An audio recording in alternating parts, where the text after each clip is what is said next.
आज आम सारला साहित्य सामाजिक मूल्यबोध को आलोचना करवा जहाँकि +3 प्रथम वर्षर छात्र छात्री निमंत उद्दिष्ट जहाँकि यार पत्र संख्या होची प्रथमे आम सारला दास विषय किसी आलोचना करवा। समग्र विश्व साहित्यर विस्मय सृष्टिकारी सरस्वत प्रतिभा मानक मध्य माटीर महाकवि सारला दास थे जड़े विस्मय सृष्टिकार कवि जहाँकर सुविपुल रचना संभर ओडिया जाति को प्रकृत में भाषा शिक्षा देवा सहित ओडिया भाषार महान कला कोणार्क सृष्टि कला। सारला दास पूर्वर ओडिया साहित्य सेपरी कौन विधिबद्ध रचना नाथिला। सारला दास ओडिया और ओडियांकर आत्मा को चिन्हिथिले एवं सेमानक भितरे साहित्यिक विश्वास स्थान करने निमित्त से प्रथम करी साहित्य सृष्टि कले। आध्यात्मिकता धर्मप्रिय ओडिया जाति निकटरे से प्रथम जो साहित्य सौध उभा कराइले ताहा ही पुराण प्रिय ओडिया मानकर पुराण पिपासा को चरितार्थ करने को लगिला। से ओडिया मान को भेटी देले चंडी पुराण महाभारत बिलंका रामायण प्रभृति पुराण।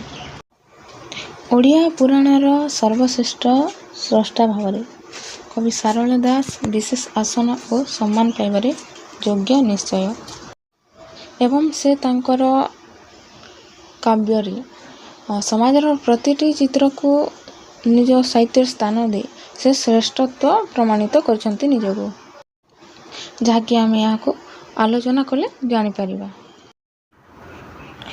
आज आम सारला साहित्य सामाजिक मूल्यबोध को आम एठारे आलोचना करवा।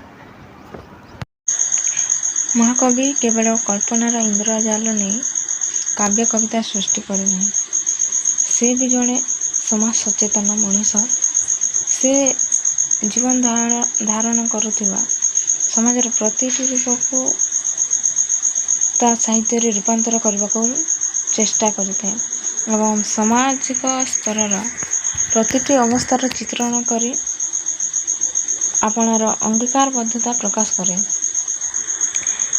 ए दृष्टि विवेचना कले माटीर महाकवि सारला दास थे अत्यंत समाज सचेतन मनीष। पुराण रचना करी से तांका समयर समाज जीवन भाष्यकार साजिଛନ୍ତି। महाभारत केवल महापुराण नुहे बरं सारला दास समाज सचेतन साक्षर बहन कर समाज जीवन महाभाषा। महाकवि सारला दास तांको समय समाज को तन्न तन्न करी निरीक्षण करिछंती आ समाजर प्रतिटी चित्र को से तांको साहित्य रूप देछंती। तांको समाजर चालचलणी लोकविश्वास धर्मधारा राजनीति नीति और आदर्श प्रभृति सहित समाजर विभिन्न चलणी को तांको समय सामाजिक जीवनर गभीर विश्वास बोध को तांको रचित महाभारत रे प्रतिष्ठा करछंती। से समय लोकविश्वास अनुसार पितृगृह रे कन्या रोजदर्शन करे तेबे पितृलोकगण नरकगामी हेबे बोली विश्वास करा जायतिला। तेणु आउ काल बाल्य विवाह प्रचलन थिला। अपुत्रिक लोक जमदंड भोग करिवार विश्वास थिबारु से पुत्र प्राप्ति निमंते यज्ञ तथा धर्मानुष्ठान इत्यादि करथिले एवं पुत्र लाभ निमंते से परपुरुष सहित मिलित से समय परपुरुष सहित मिलित होबार मध्य विधि प्रचलित थिला। वेद ब्राह्मण साधु पिता माता गुरु शास्त्र लक्ष्मी मंत्र औषध पुत्र स्त्री इत्यादि को निंदा करने फल विभिन्न प्रकार कष्ट भोग करने को होइतिबार लोक विश्वास मध्य से समय प्रचलित थिला। पुनश्च आम देखा पाइबा जे से समय जनसाधारण दृढ़ विश्वास थिला जे जीवन काल मध्य जो कामना अपूर्ण रहे ताहा पर जीवन रे पर जन्म रे पूर्ण होगा निमंते गंगा जमुनार संगम स्थल आत्म विसर्जन करने को पड़े बोली से समय लोक विश्वास थिला। ଯାହାକି ଆମେ ଅମ୍ବା ଆଉ ଅମ୍ବାଳିକାଙ୍କ ଜୀବନରେ ଏହା ଦେଖିବାକୁ ପାଇବା। ଜଣେ ରଜସ୍ୱଳା ସ୍ତ୍ରୀକୁ ସ୍ପର୍ଶ କରିବା ସାମାଜିକ ବିଧିର ବିରୁଦ୍ଧ ଥିଲା। ଜଣେ ଋତୁମତୀ ସ୍ତ୍ରୀ ରୋଷେଇ କାର୍ଯ୍ୟ ମଧ୍ୟ କରୁନଥିଲା। ଆଉ ସେଇ ରଜସ୍ୱଳା ସ୍ତ୍ରୀ ଦେବାଦେବୀ ମନ୍ଦିରକୁ ମଧ୍ୟ ଯାଉନଥିଲା। କୌଣସି ଶୁଭ କାର୍ଯ୍ୟରେ ମଧ୍ୟ ଭାଗ ମଧ୍ୟ ସେ ନେଉନଥିଲା। କାରଣ ଲୋକ ବିଶ୍ୱାସ ଥିଲା ଯେ ରଜସ୍ୱଳା ନାରୀର ସ୍ପର୍ଶ ଫଳରେ ବୃକ୍ଷଲତା ମଧ୍ୟ ଝାଉଁଳି ପଡ଼ନ୍ତି ବୋଲି ସେ ସମୟରେ ଲୋକ ବିଶ୍ୱାସ ଥିଲା। ଶାହାଳା ଅଭିଶାପ ଗଛର ପତ୍ର କାନରେ ଖୋସିଲେ ସମିଷ୍ଟ ଖାଦ୍ୟ ମିଳିବାର ମଧ୍ୟ ସେ ସମୟରେ ଲୋକ ବିଶ୍ୱାସ ଥିଲା। ମୁନି ଋଷିମାନଙ୍କ କଥା କଦାପି ଅନ୍ୟଥା ହୁଏନି ବୋଲି ବିବେଚିତ ହେଉଥିଲା। ତେଣୁ ମାଦ୍ରୀଙ୍କ ସହିତ ପଣ୍ଡୁ ମିଳିତ ହେବା ସମୟରେ ଅଗ୍ନିକା ମହର୍ଷିଙ୍କ ଅଭିଶାପ ହେତୁ ତାଙ୍କର ମୃତ୍ୟୁ ଘଟିଲା ବୋଲି କବି ବର୍ଣ୍ଣନା କରିଛନ୍ତି ଏହି ମହାଭାରତ କାବ୍ୟରେ। ସମାଜରେ ସେତେବେଳେ ଅନେକ ଉଗ୍ର ସ୍ୱଭାବର ସ୍ତ୍ରୀ ଲୋକ ଥିଲେ, ଯେଉଁମାନେ ସ୍ୱାମୀଙ୍କୁ କ୍ରୀତଦାସ ବା ଗୋଲାମ ଭଳି ବ୍ୟବହାର କରିଥିଲେ, ଯାହାକି ଆମେ ଗଙ୍ଗାଙ୍କ ଚରିତ୍ରରେ ଏହାର ସ୍ପଷ୍ଟ ରୂପ ଦେଖିବାକୁ ପାଇବା। ପୁନଶ୍ଚ ସ୍ତ୍ରୀମାନେ ସ୍ୱାମୀଙ୍କ ଭୋଜନ ପୂର୍ବରୁ ନିଜେ ଭୋଜନ କରିବାକୁ ପାପ ବୋଲି ସେମାନେ ଭାବୁଥିଲେ। ବିବାହ ଭଳି ଯେକୌଣସି ମାଙ୍ଗଳିକ କାର୍ଯ୍ୟରେ ନିଜ ଘରର ଜ୍ୟେଷ୍ଠ ଜ୍ୱାଇଁଙ୍କୁ ସେମାନେ ବିଶେଷ ଭାବରେ ସମ୍ମାନ ଦେଉଥିଲେ। ଶ୍ୱଶୁର ଘରକୁ ଜ୍ୱାଇଁ ଆସିଲେ 2.5 ଦିନରୁ ଅଧିକ ନ ରହିବା ପାଇଁ ସେ ସମୟରେ ବିଧି ରହିଥିଲା। ଶ୍ୱଶୁର ଅନ୍ନରେ ପ୍ରତିପାଳିତ ଜନ ବା ଲୋକ ବା ପୁରୁଷ ବୋଲି ପରିଗଣିତ ହୋଇଥିଲା। ଏଣୁ ଶିବ ପାର୍ବତୀଙ୍କ ବିବାହ ପ୍ରସଙ୍ଗରେ କବି କହିଛନ୍ତି ଯେ ଆରେ ଶ୍ୱଶୁର ଘରକୁ ଯେବେ ଆସଇ ଜ୍ୱାଇଁ 2.5 ଦିନକୁ ବହୁତ ଦିନ ରହି ନ ଯୋଗାଇ ଶ୍ୱଶୁର ଅନ୍ନ ଖାଇ ବଢ଼ନ୍ତି ଦେଉଣ ଯେ ଜନ ବଳ ବୀର୍ଯ୍ୟ ଥାଉ ସେ ଯେ ହୁଅନ୍ତି କୁଜନ। ଆଜିକା ସମାଜରେ ଏହି ଅନ୍ଧବିଶ୍ୱାସ ସେ ସମୟର ଏହି ଅନ୍ଧବିଶ୍ୱାସ ଗୁଡ଼ିକୁ ଆଜିକାଲିର ଲୋକମାନେ କୁସଂସ୍କାର ରୂପେ ପରିଗଣିତ କରୁଛନ୍ତି। ସମାଜର ବୈଦିକ କର୍ମକାଣ୍ଡ ଅନୁଯାୟୀ ଜନ୍ମୋତ୍ସବ, ନାମକରଣ, ବିବାହୋତ୍ସବ, ଯଜ୍ଞ ଏପରି ବିଭିନ୍ନ କାର୍ଯ୍ୟ ହେଉଥିଲା। ଭଲ୍ଲୁକ ବିଦ୍ୟା, ଭୂତ ଚିକିତ୍ସା, ତାନ୍ତ୍ରିକ ଉପାୟମାନ ସମାଜରେ ପ୍ରଚଳିତ ରହିଥିଲା। ବିଷ ଝାଡ଼ିବା ରୀତି ଆଦି, ଗାରୁଡ଼ି ବିଦ୍ୟା ଏବଂ ପରକୀୟା ପ୍ରବେଶ ଆଦି ବିଦ୍ୟା ସମାଜର କେତେ ଲୋକଙ୍କୁ ସେହି ସମୟରେ ବିଶେଷ ଭାବରେ ଜଣାଥିଲା। ସେହି ସମୟରେ ଲୋକମାନେ ଗୌଡ଼ ଜାତି ପ୍ରତି ଭଲ ଧାରଣା ପୋଷଣ କରୁନଥିଲେ ଏବଂ କବି ଗୋପାଳ ଜାତିର ନିନ୍ଦା କରିବାକୁ ଯାଇ ଲେଖିଛନ୍ତି ଗୌଡ଼ ବାଉଡ଼ ହାଉଡ଼ ତିନି ନାମ ଗାଢ଼େ ପ୍ରତିଜ୍ଞା କରନ୍ତି ନ ଜାଣିମା ପଣ। ଏହାପରେ ଆମେ ସାରଳା ସାହିତ୍ୟରେ ଉଦାର ଆଧ୍ୟାତ୍ମିକ ଚେତନାକୁ ଉଲ୍ଲେଖ କରିବା। ସାରଳା ଦାସଙ୍କ ସମୟରେ ଓଡ଼ିଶା ସର୍ବଧର୍ମ ସମନ୍ୱୟର ପୀଠ ଥିବାର ଜଣାଯାଏ। କାରଣ ସାରଳା ଦାସ ନିଜକୁ ଚଣ୍ଡୀପୁତ୍ର, ସାରଳା ପୁତ୍ର ଆଦି କହି ନିଜର ଶକ୍ତି ଉପାସକତା ପ୍ରମାଣ କରାଇଥିଲେ ମଧ୍ୟ ତାଙ୍କ ଗ୍ରନ୍ଥରେ ପଞ୍ଚଦେବତାଙ୍କ ଉପାସନା ଦେଖିବାକୁ ମିଳେ। ସେ ପ୍ରସଙ୍ଗକ୍ରମେ ହିନ୍ଦୁମାନଙ୍କ ସମସ୍ତ ଆରାଧ୍ୟ ଦେବତାଙ୍କୁ ସ୍ତୁତିଗାନ କରିଚାଲିଛନ୍ତି। ଏପରିକି ବୌଦ୍ଧ ଓ ଜୈନ ଧର୍ମର ଛାପ ମଧ୍ୟ ସେ ତାଙ୍କ ଗ୍ରନ୍ଥରେ ଦେଖିବାକୁ ମିଳିଛି। ଜଗନ୍ନାଥଙ୍କୁ ସେ ନିର୍ଦ୍ଦିଷ୍ଟ ଦେବତା ଭାବରେ ଗ୍ରହଣ ନ କରି ସର୍ବଦେବମୟ ବିଗ୍ରହ ଭାବରେ ସେ ଗ୍ରହଣ କରିଛନ୍ତି। ସବୁ ଧର୍ମ ପ୍ରତି ଉଦାରତା ପ୍ରଦର୍ଶନ କରି ସେ ଓଡ଼ିଆ ସଂସ୍କୃତିକୁ ଆଦର୍ଶ ସ୍ଥାନୀୟ କରିଛନ୍ତି। ଜୀବନ ଧାରଣ ପାଇଁ ଧର୍ମ ଏକ ପ୍ରକାର ବିବେକର ମାନଦଣ୍ଡ ରୂପେ କାର୍ଯ୍ୟ କରୁଥିଲା। ସେ ସମୟରେ କବିଙ୍କ ଭାଷାରେ ଧର୍ମରେ ଥିଲେ ବାବୁରେ ସବୁଦିନେ ଥାଉ ଅଧର୍ମ କଥା ସେ କାଳେ ହେଁ ନ ରହଇ। ଏହାପରେ ଆମେ ସାରଳା ସାହିତ୍ୟରେ ଉଶୃଙ୍ଖଳିତ ଜୀବନ ଚିତ୍ରକୁ ଏଠାରେ ଆମେ ଉଲ୍ଲେଖ କରିବା। ସାମାଜିକ ଜୀବନରେ ଯୌନ ବ୍ୟବହାର, ସଂଯମ ଓ ଏକନିଷ୍ଠତା ପ୍ରତି ପ୍ରାଧାନ୍ୟ ଦିଆଯାଉଥିଲା। ସ୍ୱକୀୟ ପ୍ରେମରେ ମଧ୍ୟ ସଂଯମତା ଆଚରଣ କରିବା ସେ ସମୟରେ ସାମାଜିକ ନିୟମ ଥିଲା। ପରକୀୟା ପ୍ରେମକୁ ଅପରାଧ ଭାବେ ଗ୍ରହଣ କରାଯାଉଥିଲା ଏବଂ ଏହାର ପରିଣାମ ଅତ୍ୟନ୍ତ ଭୟାବହ ବୋଲି ମଧ୍ୟ ବିବେଚିତ ହେଉଥିଲା। ସହଜ ସୁନ୍ଦରୀ ଏବଂ ଅନ୍ୟାନ୍ୟ ଗୋପୀମାନଙ୍କ ସହ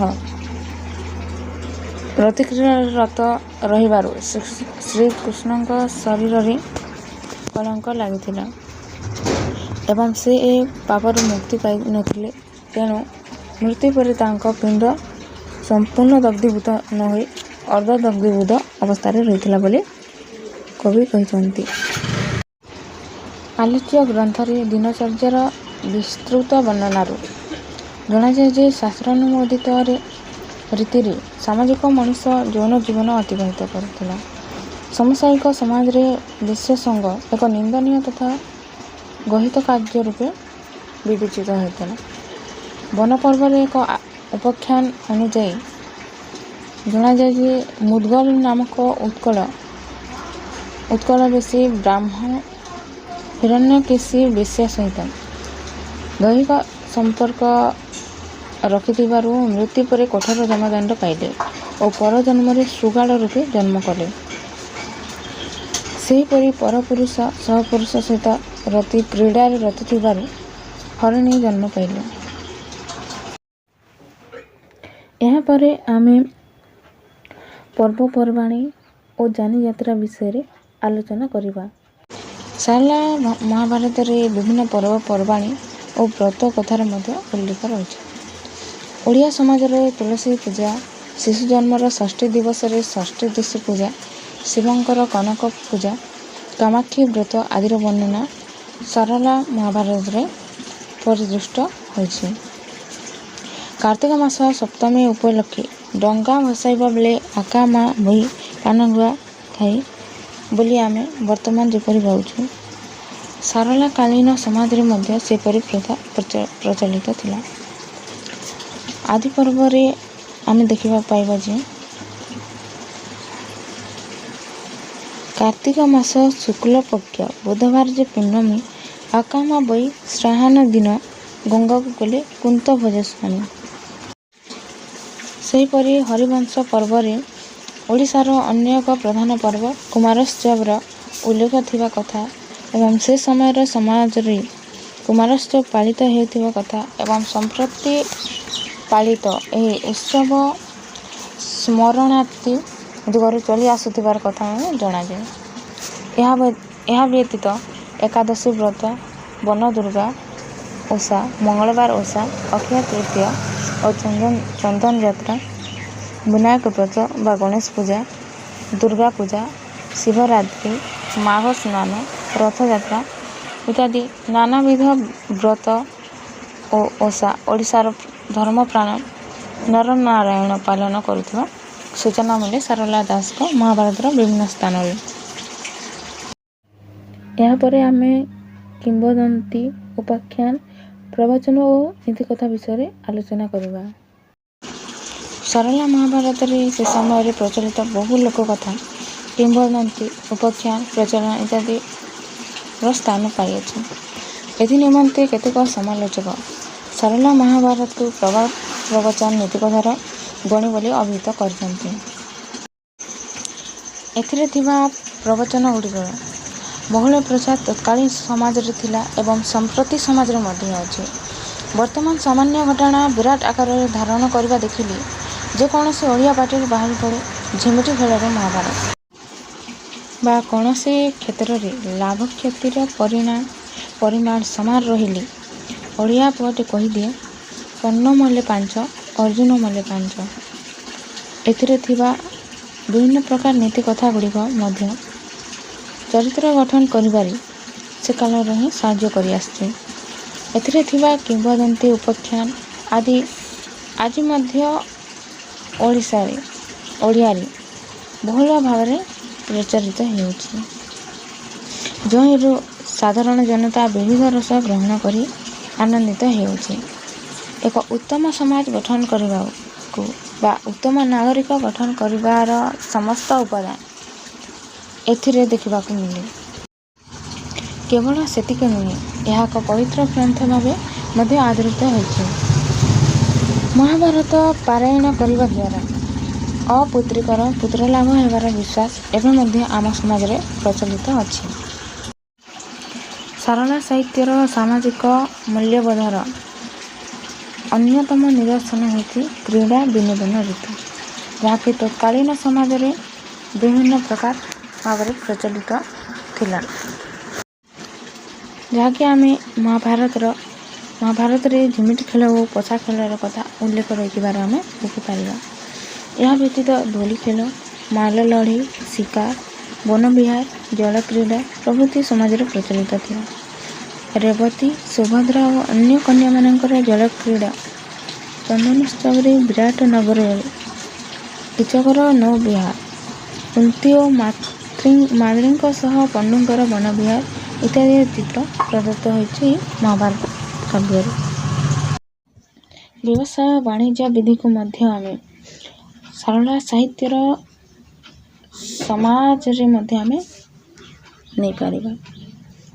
ସେ ସମୟର ସମାଜରେ ଜାତି ବିଭାଗ ଏବଂ ପ୍ରତ୍ୟେକ ଜାତିର ଲୋକେ କୌଳିକ କର୍ମରେ ଲିପ୍ତ ଥିବା କଥା ବର୍ଣ୍ଣିତ ରହିଛି।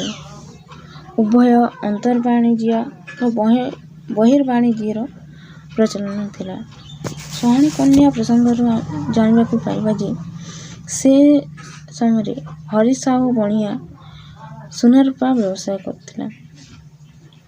ପାର୍ବତୀଙ୍କ ଗୋପାଳଣୀ ବେଶ ସୂଚିତ କରେ ଯେ ଗଉଡ଼ୁଣୀ ଦୁଧ ଦହିର ପସରା ନେଇ ବୁଲୁଥିଲା। ଶବର ମାଂସ ବିକ୍ରି କରୁଥିଲା। ସାଧବମାନେ ବ୍ୟବସାୟ କରିଥିଲେ ଏବଂ ଉଭୟ ଅନ୍ତର୍ବାଣିଜ୍ୟ ଓ ବହିର୍ବାଣିଜ୍ୟ ସହିତ ସେମାନେ ସମ୍ପୃକ୍ତ ଥିଲେ।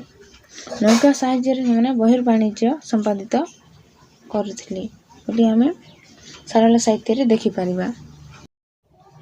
ସାରଳା ସାହିତ୍ୟରେ ବିବାହ ବିଧିର ବ୍ୟବସ୍ଥାର ଉଲ୍ଲେଖ ଥିବାର ମଧ୍ୟ ଆମେ ଦେଖିପାରିବା। ଆମେ ଦେଖିବା ଯେ ଯେକୌଣସି ସମାଜରେ ବିବାହ ହେଉଛି ଏକ ବିଶିଷ୍ଟ ଉତ୍ସବ। ସାରଳା ମହାଭାରତରେ ବିଭିନ୍ନ ବିବାହ ଉତ୍ସବର ବର୍ଣ୍ଣନା ରହିଥିବାର ଆମେ ଦେଖିବାକୁ ପାଇବା, ଯହିଁରେ ଓଡ଼ିଆର ସାମାଜିକତା ନିଖୁଣ ଭାବରେ ପ୍ରତିଫଳିତ ହୋଇଅଛି। ଜଣେ ବ୍ୟକ୍ତିର ଯଦି ଲାଗି ଅନେକ ସ୍ତ୍ରୀ ମୃତ୍ୟୁବରଣ କରନ୍ତି ବା ଜଣେ ସ୍ତ୍ରୀକୁ ବିବାହ କରି ଅନେକ ପୁରୁଷ ମୃତ୍ୟୁ ମୁଖରେ ପଡ଼ନ୍ତି, ତେବେ ସେମାନଙ୍କୁ ଶାହଡ଼ା ଗଛ ସହିତ ବିବାହ କରି ଦିଆଯାଉଥିଲା। କାରଣ ଶାହଡ଼ା ଗଛର ନାରୀ ଓ ପୁରୁଷ ଅପମୃତ୍ୟୁ ଦୋଷ ଖଣ୍ଡନ କରିବାର ଶକ୍ତି ଥିବାର ବିଶ୍ୱାସ କରାଯାଉଥିଲା। ଧୃତରାଷ୍ଟ୍ର ଓ ଗାନ୍ଧାରୀଙ୍କ ବିବାହ ପ୍ରସଙ୍ଗରେ ଏହା କୁହାଯାଉଥିଲା। ବିବାହ ନିମନ୍ତେ ସାଧାରଣତଃ କନ୍ୟାମାନଙ୍କର ମତାମତ ଲୋଡ଼ା ଯାଉନଥିଲା। ବଂଶ ମର୍ଯ୍ୟାଦା ଓ ଅନ୍ୟାନ୍ୟ ଗୁଣ ଦେଖି ପିତାମାତା ବର ନିର୍ବାଚନ କରୁଥିଲେ, କିନ୍ତୁ କେତେକ ରାଜପରିବାରରେ ଏହାର ବ୍ୟତିକ୍ରମ ଥିଲା, ଯାହାକି ଆମେ ଭାନୁମତୀ ଓ ଦ୍ରୌପଦୀଙ୍କ ବିବାହ ପ୍ରସଙ୍ଗରେ ଆମେ ଦେଖିପାରିବା।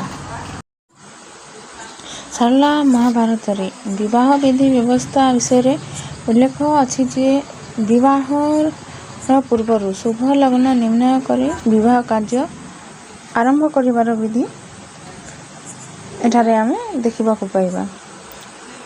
ସୁରେଖା ବିବାହ ଯାହାକି ମଧ୍ୟ ପର୍ବରେ ରହିଛି, ଏହାର ଏକ ଉଜ୍ଜ୍ୱଳ ଦୃଷ୍ଟାନ୍ତ ଆମେ ଦେଖିପାରିବା।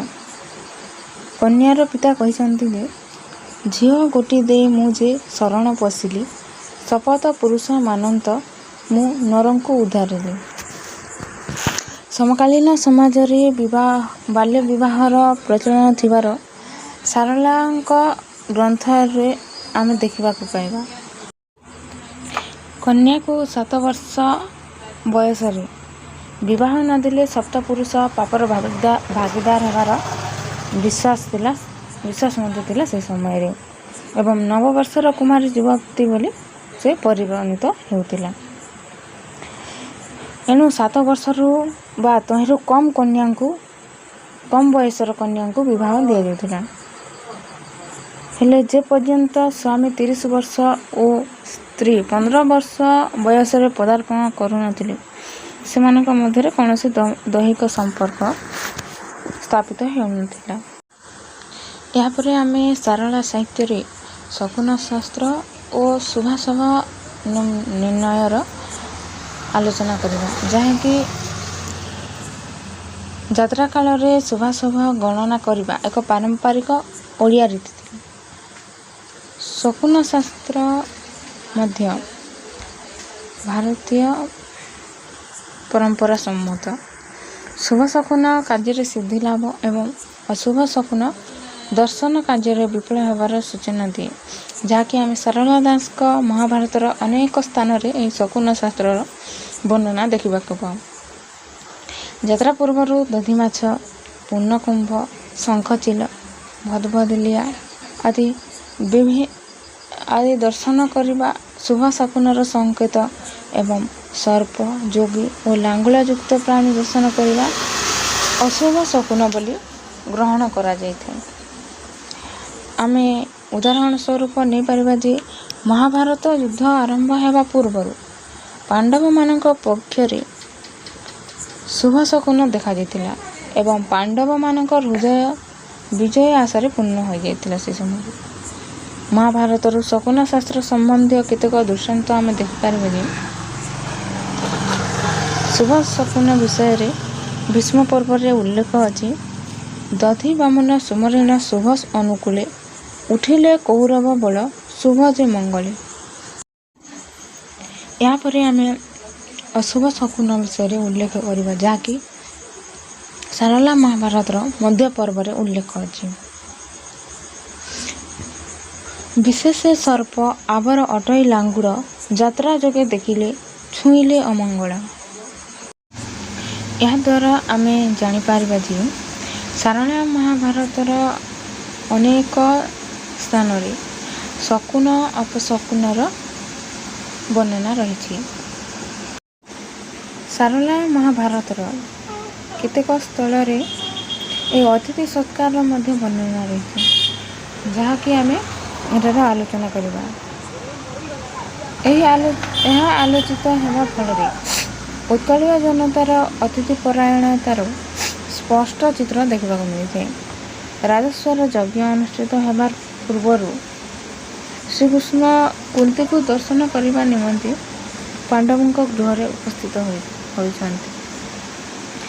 ତେଣୁ କୁନ୍ତୀ ତାଙ୍କୁ ଆଦରରେ ପାଛୋଟି ନେଇଛନ୍ତି ଏବଂ ତାଙ୍କ ଆଗମନରେ ନିଜ ବଧୂ ଦ୍ରୌପଦୀଙ୍କୁ ନିଜ ଶ୍ରୀକୃଷ୍ଣଙ୍କ ବାର୍ତ୍ତା ଜଣାଇଛନ୍ତି।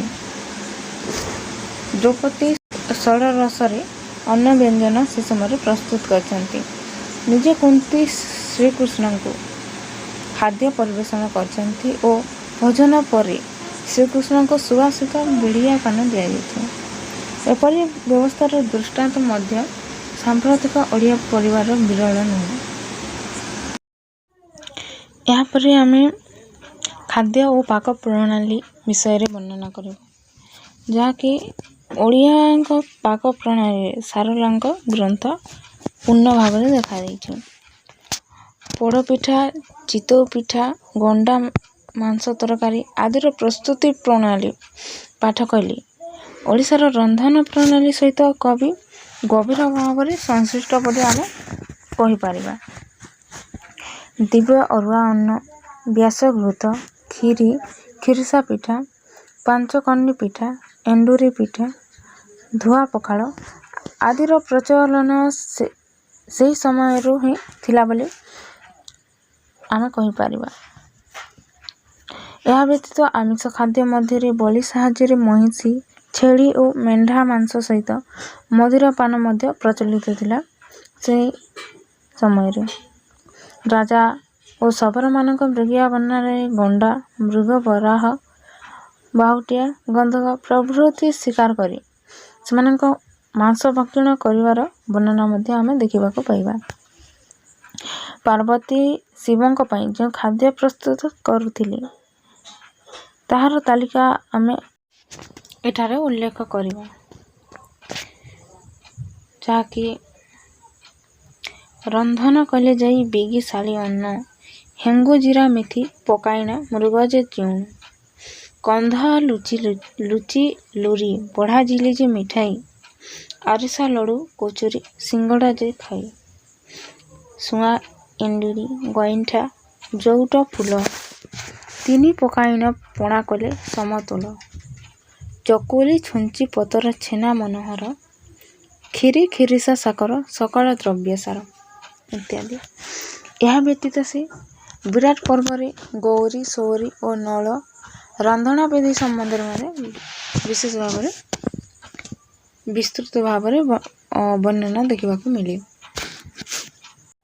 ଏହାପରେ ଆମେ ନାରୀର ବେଶଭୂଷା ଓ ଅଳଙ୍କାର ବିଷୟରେ ବର୍ଣ୍ଣନା କରିବା, ଯାହାକି ଆମର ଏହି ମହାଭାରତ ଗ୍ରନ୍ଥରେ ବର୍ଣ୍ଣିତ ନାରୀର ବେଶଭୂଷା ସମ୍ପୂର୍ଣ୍ଣ ଉତ୍କଳୀୟ ବୋଲି ଆମେ କହିପାରିବା।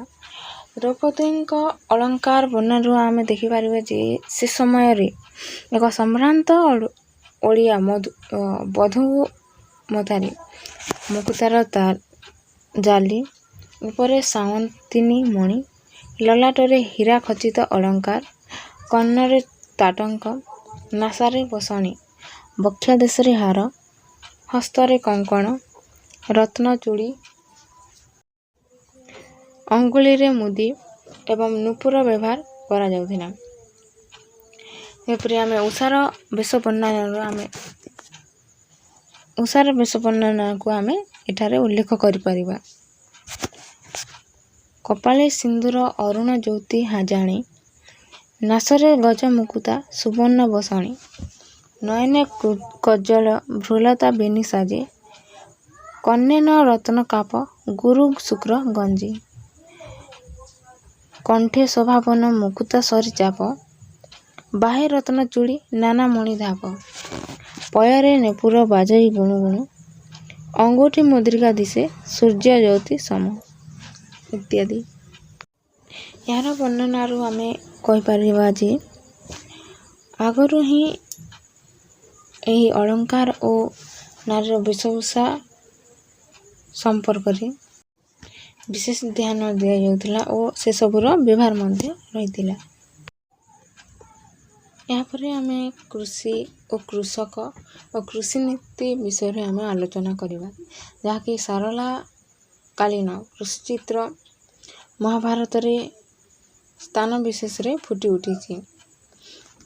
ଉଦ୍ଯୋଗ ପର୍ବରେ ବାମନଭୂତ ପ୍ରସଙ୍ଗରେ ତତ୍କାଳୀନ କୃଷି ସମ୍ବନ୍ଧୀୟ ବିବରଣୀ ଆମେ ଦେଖିବାକୁ ପାଇବା।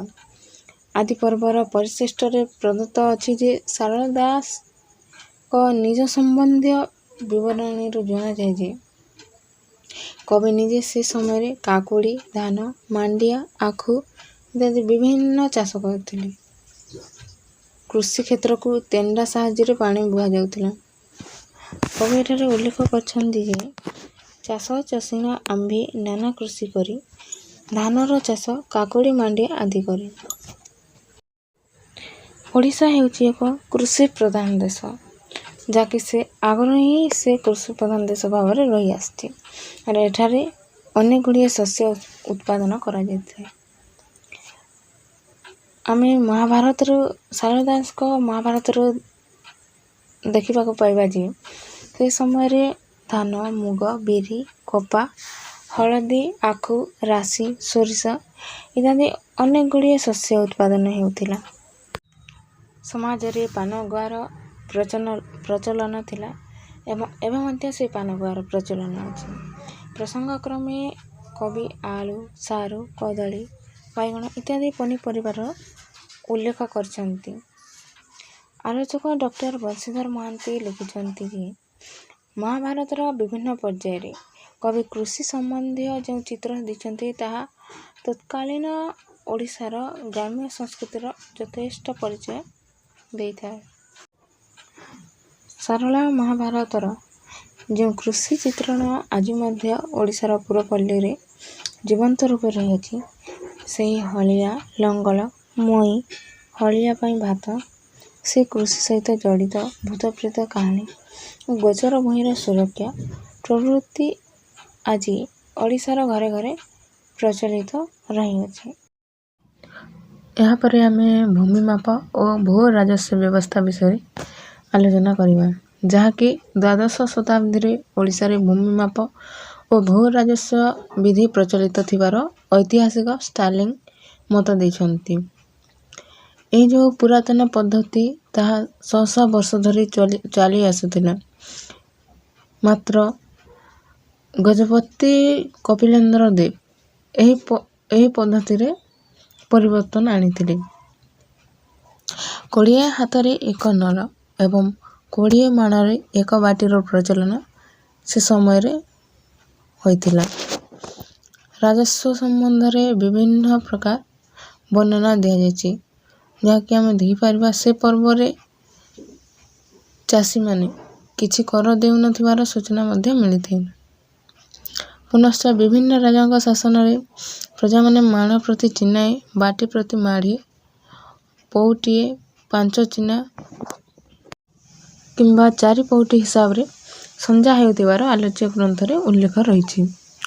ସେତେବେଳେ ସେହି ସମୟରେ ରାଜସ୍ୱ ଶସ୍ୟ ବା ସ୍ୱର୍ଣ୍ଣ ମୁଦ୍ରା ଆକାରରେ ଆଦାୟ ହେଉଥିଲା।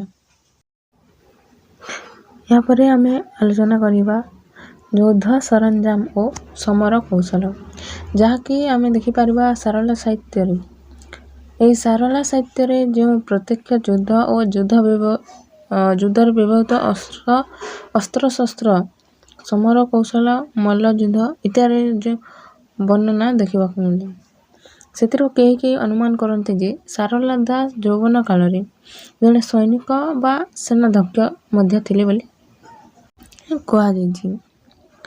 ସେ ସମୟରେ ଯୁଦ୍ଧରେ ବ୍ୟବହୃତ ସାଜ ସରଞ୍ଜାମ ଗୁଡ଼ିକ ହେଲା ଅଜଗବ, ପରଶୁ, ଖଡ଼ଗ, ଗଦା, ମୁଦ୍ଗର, ହାବଡ଼ା, କୁନ୍ତ, ପାଶ, ସାବେଲି, ଛେଲାକାତି, ମୁସଳ, ଧାମଣା, କମାଣ, ଭାଲ, କରବାଳ, ଲଙ୍କିଆ, ଗୁଜବ ଇତ୍ୟାଦି। ସେହି ସମୟରେ ଯୁଦ୍ଧ ନିମନ୍ତେ ମଧ୍ୟ ବାଦ୍ୟର ପ୍ରୟୋଜନ ହେଉଥିଲା।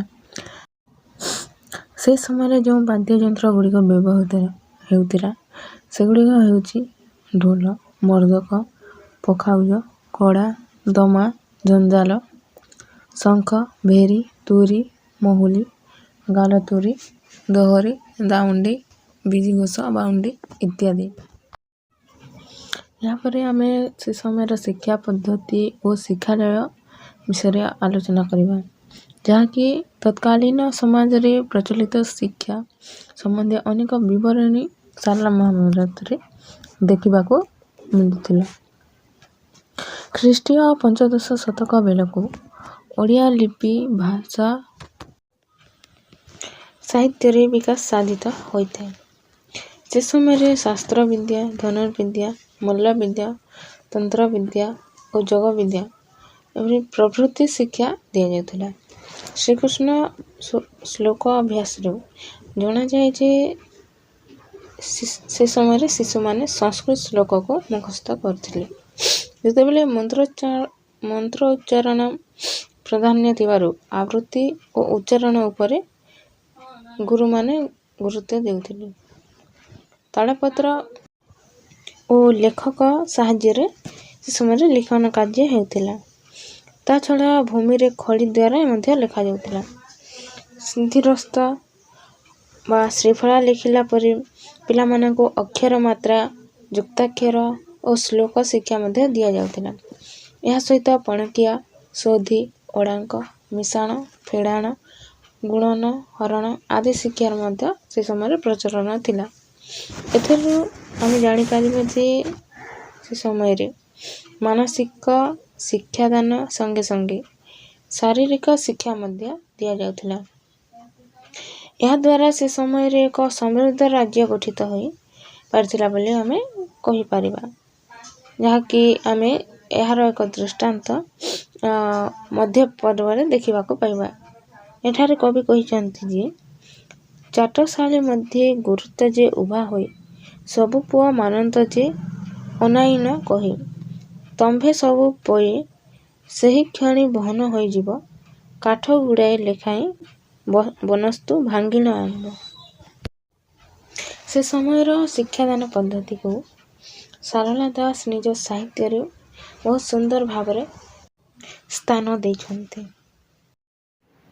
ସାରଳା ମହାଭାରତର ଧର୍ମଧାରା, ଲୋକବିଶ୍ୱାସ ଓ ସାମାଜିକ ରୀତିନୀତି, ବିବାହ ବିଧି, ନୌବାଣିଜ୍ୟ, ଭୂ ରାଜସ୍ୱ ବିଧି, ଶିକ୍ଷା ପଦ୍ଧତି, କୃଷି ଓ କୃଷକ ପ୍ରଚଳନ ଓ ଲୋକଚରିତ୍ର, ସମର ବିଭାଗ ସମ୍ପର୍କୀୟ ବିସ୍ତୃତ ବିବରଣୀରୁ ଆମେ ଦେଖିବାକୁ ପାଇବା ଯେ ଏହା ଯଥାର୍ଥରେ ଓଡ଼ିଆ ସାମାଜିକ ଜୀବନର ଏକ ବିଶ୍ୱକୋଷ, ଏଥିରେ ସନ୍ଦେହ ନାହିଁ। ତେଣୁ ଶାରଳା ଦାସଙ୍କୁ ମାଟିର ମହାକବି କୁହାଯିବା ସହିତ ଯାହା ନାହିଁ ଭାରତୀ ତାହା ନାହିଁ ଭାରତୀ ବୋଲି ସମାଲୋଚକମାନେ ମତ ଦେଇଥାନ୍ତି।